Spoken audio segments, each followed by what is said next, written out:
Današnje video rado analiziramo ko je izašao kao pobednik u dvoboju američkog drona MQ-9 Reaper i ruskog borbenog aviona Su-27. NATO izviđački avioni i dronovi su od početka i ruske specijalne vojne operacije u Ukrajini vrlo aktivni iznad Crnog mora, Poljske, pribaltičkih država i Rumunije. Pored toga u crnomorskom regionu periodično je prisutna i borbena avijacija NATO-a. Što se tiče američkog drona MQ-9 Reaper koji se srušio u Crno more, ovo je ozbiljna bespilotna letelica strateške klase i njeni glavni zadaci su izviđanje i prikupljanje obaveštenih zadataka. Ovi izviđački dronovi imaju i opremu koja može duboko da izviđa rusku teritoriju. Kako je saopštilo rusko ministarstvo odbrane, američki dron MQ-9 Reaper pao je u Crno more tokom oštrog manevrisanja u međunarodnim vodama blizu Krima. Bespilotna letelica je s isključenim transponderima letela u pravcu Rusije, narušivši granice područja privremenog režima korišćenja vazdušnog prostora uspostavljenog za potrebe izvođenja ruske specijalne vojne operacije. Prema navodima ruskog ministarstva, ruski lovci su podignuti u vazduhu isključivo da bi identifikovali uljeza. Međutim, usled naglog manevrisanja, dron je izgubio visinu i pao u vodu.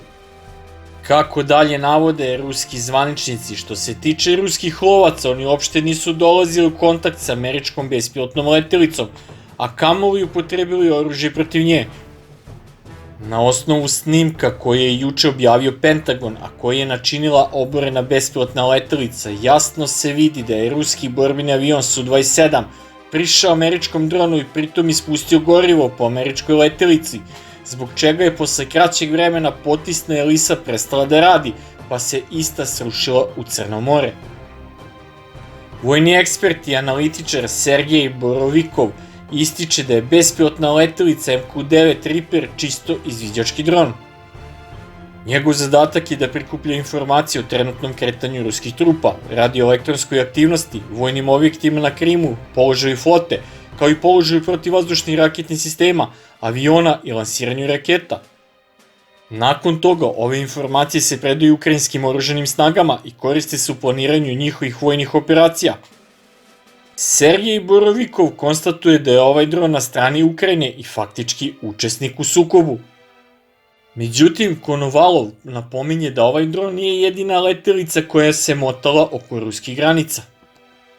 Veliki broj aviona koji pripadaju Sjedinjenim Američkim Državama i zemljama članicama NATO-a leti oko ruskih granica. Na primjer, to su radili američki špijunski avioni RC-135. Oni su bili previše blizu ruskim granicama. Međutim, naši lovci su išli da ih presretnu. Zatim su Amerikanci govorili da se Rusi ponašaju nekorektno. Ne, Rusi rade pravu stvar. Ruska avijacija tera agresora od svojih granica, navodi ovaj ruski stručnjak. Što se tiče samog pada američkog drona MQ-9 u Crno more, Borovikov kaže da ova bespilotna letelica uopšte nije imala kontakt sa ruskim lovcima, što je prema objavljenom snimku od juče i potvrđeno. Ali nije ni istina da je američki dron završio u moru zbog loše manevarske sposobnosti. Na pitanje da li će Sjedinjene Američke Države izvući pouku iz ove situacije, Borovikov kaže da se Amerikanci neće smiriti. Ovo nije prvi dron koji su Sjedinjene Američke Države izgubile. To se događalo u Siriji, Iranu. Smatram da ni ova situacija neće mnogo uticati na namere Amerikanaca, ali će vjerojatno njihove sledeće bespilotne letelice imati pratnju. I Konovalov veruje da američki dronovi neće prestati da lete u blizini ruskih granica. Neće prestati iz jednostavnog razloga, američka vojno-politička mašinerija je inertna. Pored toga, Sjedinjene Američke Države pate od arogancije, oni misle da je njima sve dozvoljeno. Američki dron pao je u Crnom moru u utorak, kako je saopštilo rusko ministarstvo odbrane, zbog oštrog manevrisanja, ali to se ispostavilo kao delimično tačna informacija. Šef spoljne obaveštene službe Rusije Sergej Nariškin upozorio je da Sjedinjene Američke Države vode vrlo aktivno obaveštenu delatnost u Crnom moru, koristeći sva tehnološka sredstva, ali istakao je da je Rusija detaljno upoznata sa ciljevima te američke aktivnosti. Inače, ova američka bespilotna letelica koja može biti i naoružana se koristi na prostoru južne srpske pokrajine već 11 godina u snagama KFOR-a i operacije Joint Enterprise. Ima maksimalnu brzinu od 482 km/h i brzinu krstarenja od 313 km/h. Doletove naoružane bespilotne letelice 1900 km, a letna izdržljivost je do 14 sati leta potpuno opterećena.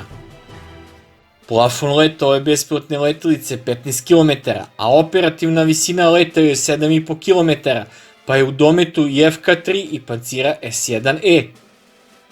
MQ-9 Reaper može da nosi do 4 protivoklopne rakete AGM-114 Hellfire ili 4 Hellfire rakete i 2 laserski vođene bombe GBU-12 PV-2 mase 230 kg. Takođe može nositi JDAM bombe, odnosno združenu municiju za direktni napad GBU-38 mase 230 kg. U zavisnosti od zahteva misije, MQ-9 Reaper, bespilotna letelica, može da nosi više raketa tipa vazduh-vazduh AIM-9X dometa do 35 km za blisku vazdušnu borbu.